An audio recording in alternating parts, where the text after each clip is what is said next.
અમદાવાદમાં આવાસના મકાનોના bogus પોસેશન letter આપી ગરીબ લોકો સાથે છેતરપિંડી કરનાર વધુ 2 આરોપીઓની સોલા પોલીસે ધરપકડ કરી છે। આરોપીઓની મદદ કરનાર અન્ય કોઈ નહીં બિલ્ડરનો કર્મચારી હોવાનું સામે આવ્યું છે। આરોપીઓને ન માત્ર સોલા પરંતુ શહેરના અન્ય આવાસના મકાનોના બોગસ પોસેશન લેટર બનાવી લોકો સાથે છેતરપિંડી કરી હોવાનો પણ ખુલાસો થયો છે। હાલમાં કોર્પોરેશનના ટાઉન ડેવલપમેન્ટ ઇન્સ્પેક્ટરે તપાસ કરતા કુલ 21 મકાનો ખોટી રીતે ફાળવવામાં આવ્યા હોવાનું જાણવા મળ્યું છે। જોકે પોલીસે આરોપીઓની તપાસ કરતા અન્ય ભોગ બનનાર લોકો પણ સામે આવ્યા છે। તમામ પાસેથી મકાન દીઠ 6.5 લાખ રૂપિયા મેળવી છેતરપિંડી કરી હતી।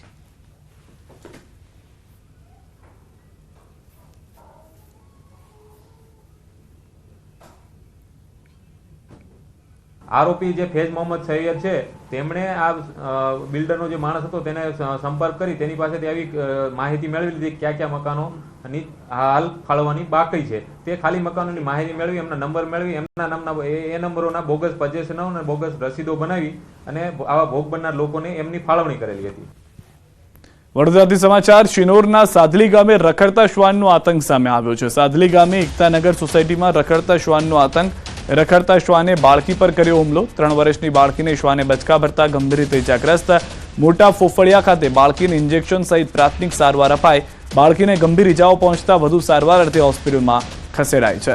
તો હાલમાં જાણકારી છે શિનોરના સાધલી ગામે રખડતા શ્વાનનો આતંક જોવા મળી રહ્યો છે। અનેક વિસ્તારોમાં રખડતી રંજાડ બેફામ છે ત્યારે વધુ એક બાળકને શ્વાને હુમલો કરી ઇજાગ્રસ્ત કર્યું છે। વધુ જાણકારી ન્યૂઝ 18 સંવાદદાતા હાર્દિક પાસેથી મેળવીશું। વધુ શું જાણકારી છે સમગ્ર કિસ્સામાં હાલમાં હાર્દિક? बिल्कुल सिद्धार्थ जो बात करिए तो आज प्रकार किस्सो थोड़ा दिवस अगाऊ वाघोडियाथी सामे आव्यो हतो અને અત્યારે સિનોરથી આ કિસ્સો સામે આવી રહ્યો છે। જેનો મતલબ એ સીધી રીતે સમજી શકાય કે વડોદરા ગ્રામ્ય વિસ્તારમાં રખડતા શ્વાન જે છે તેમનો આતંક ચોક્કસથી વધી રહ્યો છે। આ માસૂમ બાળકી જે છે ઘણી વાર રમી રહી હતી દરમિયાન જે રખડતું શ્વાન છે તે આવ્યું હતું અચાનક તેના પર તૂટી પડ્યું હતું। પગના ભાગે હાથના ભાગે ગંભીર પ્રકારની ઇજાઓ પહોંચી છે। મોટા પોપડિયા ખાતે તેને પ્રાથમિક સારવાર આપવામાં આવી છે પરંતુ તેની તબિયત જે છે તે વધારે ગંભીર હોવાના કારણે તેને વધુ સારવાર અર્થે આજે વડોદરા શહેરની શહેરી હોસ્પિટલ છે ત્યાં દાખલ કરવામાં આવી છે। એટલે ચોક્કસથી અત્યારે વેકેશનનો માહોલ છે, બાળકો પોતાના ઘરની બહાર રમતા હોય છે ત્યારે માતા પિતા માટે આ જે સમાચાર છે તે લાલબત્તી સમાન સમાચાર કહી શકાય।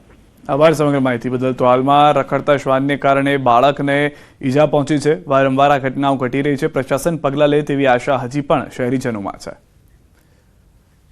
આ તરફ વડોદરામાં યુવકો વચ્ચે મારામારીનો વિડીયો વાયરલ થયો છે। પાનના ગલ્લા પર થયેલી મારામારીમાં ટેબલો ઉછળ્યા। પડીકી લેવા બાબતે યુવકો વચ્ચે થઈ હતી બબાલ। સોમા તળાવ વિસ્તારનો વિડીયો હોવાની ચર્ચા। વાયરલ વિડીયોના આધારે પોલીસે શરૂ કરી છે તપાસ। પાટણથી સમાચાર। ગાંધી આશ્રમમાં મારામારી। ચાણસ્માના જીલિયા ગામે મારામારી। પરિવારના 3 લોકોએ તલવારથી હુમલો કર્યો।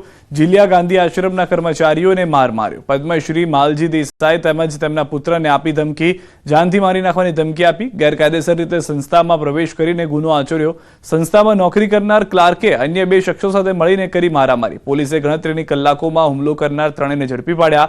જીલિયા ખાતે આશ્રમમાં હુમલો કરનાર કનુભાઈ દેસાઈ, પ્રવીણ દેસાઈ અને દશરથ દેસાઈની પોલીસે પૂછપરછ શરૂ કરી। સુરતથી સમાચાર। મહિલાને બાળકીને મારવાનો વિડીયો વાયરલ થયો છે જેને લઈને પોલીસે કાર્યવાહી કરી છે।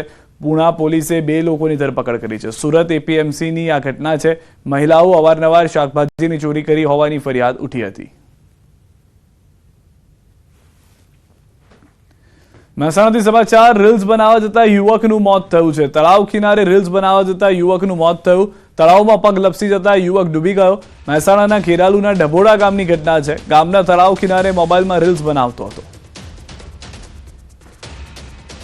રાજકોટ શહેરના પ્રદ્યુમનનગર પોલીસ સ્ટેશન વિસ્તારમાં ફર્યું છે તંત્રનું બુલડોઝર। વહીવટી તંત્રના માધ્યમથી અસામાજિક તત્વો વિરુદ્ધ કડક કાર્યવાહી કરવામાં આવી। પ્રદ્યુમનનગર પોલીસ સ્ટેશન વિસ્તારમાં રહેતા સલીમ માણિક નામના હિસ્ટ્રી શીટરના ગેરકાયદેસર બાંધકામ પર બુલડોઝર ફેરવવામાં આવ્યું। સલીમ માણિક વિરુદ્ધ રાજકોટ શહેરના અલગ અલગ પોલીસ સ્ટેશનમાં કુલ 10 જેટલા ગુના નોંધાઈ ચૂક્યા છે જેમાં ગેરકાયદેસર હથિયાર, પ્રોહિબિશન, મારામારી સહિતના ગુના સામેલ છે।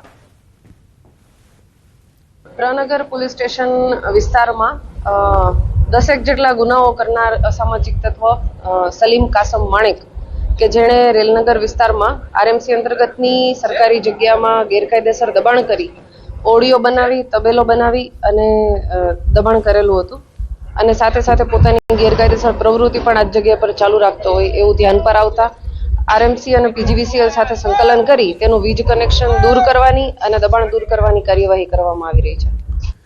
દ્વારકા જિલ્લામાં ફરી ચાલ્યું તંત્રનું બુલડોઝર. ખંભાળિયામાં સરકારી જગ્યા પરના દબાણ દૂર કરાયા. લલિયા ગામના બુટલેગર રાહુલ ધારાણીનું ગેરકાયદેસર બાંધકામ દૂર કરાયું. સરકારી જમીન પર બનાવેલ ગેરકાયદેસર મકાન તોડી પડાયું હતું.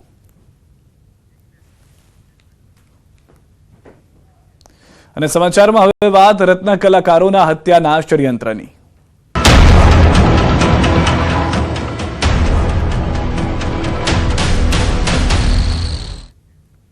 સુરતમાં રત્ન કલાકારોની હત્યાનું ષડયંત્ર રચવામાં આવ્યું.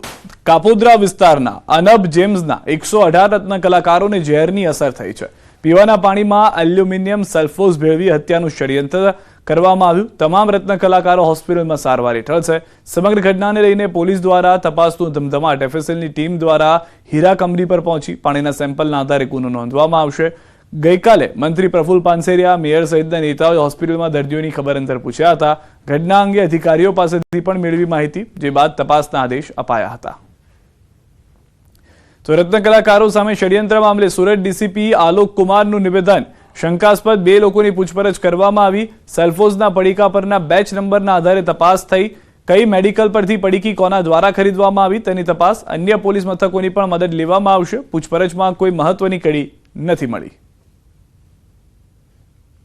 ફેક્ટરીમાં ગઈકાલે પાણી પીધા બાદ 118 કરતાં વધુ રત્ન કલાકારોને ઝેરી દવાની અસર થયાની વિગતો સામે આવતા તમામને સારવાર અર્થે હોસ્પિટલ ખસેડવામાં આવ્યા હતા, જ્યાં કહી શકાય કે 2 રત્ન કલાકારોને આઈસીયુમાં દાખલ કરવામાં આવ્યા હતા. બાકી તમામ લોકોને જનરલ વોર્ડમાં સારવાર આપવામાં આવી રહી હતી. અને જે પ્રકારે પોલીસ ઘટના સ્થળે પહોંચી હતી, સીસીટીવીની મદદથી હવે આ સમગ્ર ઘટના ચેક કરવામાં આવી રહી છે. ત્યારે કારખાનાનો જ કોઈ વ્યક્તિએ ઝેરી દવા કુલરમાં નાખ્યા હોવાની વિગતો સામે આવતા પોલીસે કહી શકાય કે હત્યાના પ્રયાસનો ગુનો દાખલ કરી તપાસ શરૂ કરી છે. ખાસ કરીને એફએસએલની ટીમ સાથે પોલીસની ટીમ કારખાને પહોંચી છે અને તે તપાસ કરી રહી છે. કારણ કે જે પ્રકારે રત્ન કલાકારો અહીંયા કામ કરતા હતા, ભારે જોખમ હોવાને લઈને મુખ્ય દરવાજા બંધ કરી દીધા. પછી બહારનો કોઈ વ્યક્તિ અંદર આવી શકતો નથી. અને જે રીતે કુલરમાં ઝેરી દવા નાખવામાં આવી હતી, એટલે કહી શકાય કે અંદરનો જ કોઈ વ્યક્તિ હોવાની આશંકા છે, જેને લઈને એફએસએલની મદદ લેવામાં આવી રહી છે.